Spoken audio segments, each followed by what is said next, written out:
Ça y est, le ministre Blanquer a sorti aujourd'hui de son chapeau un ensemble de pistes concernant la réouverture progressive des écoles, collèges et lycées à partir du 11 mai. Alors, pour que ça soit clair, pour Sud Éducation, c'est toujours non. Voilà. On a dit lundi 13 avril un certain nombre de garanties indispensables en préalable à pouvoir envisager la réouverture des écoles et établissements. Et ces garanties ne sont absolument pas données.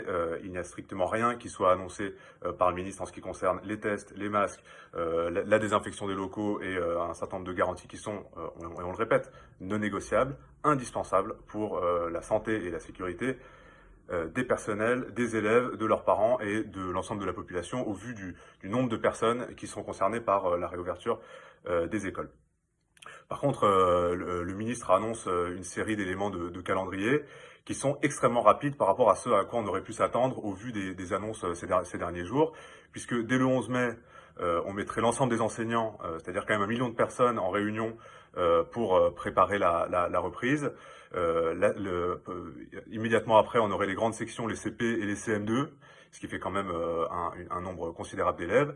Dès le 18 mai, on aurait les élèves de 6e, 3e, première et terminale de série générale et technologique, ainsi que les élèves de lycée pro dans les filières industrielles. Et dès le 25 mai, c'est-à-dire 2 semaines après le 11 mai, on aurait la totalité des élèves, c'est-à-dire plus de 12 millions d'élèves, sans compter le million de personnel.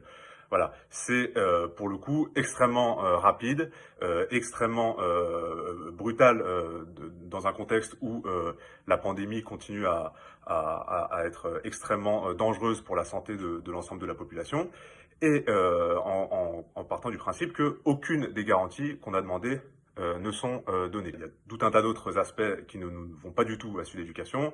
En ce qui concerne les droits des personnels en termes de temps de travail, de charge de travail, etc., puisqu'il serait question d'une articulation entre télétravail et le travail en présentiel.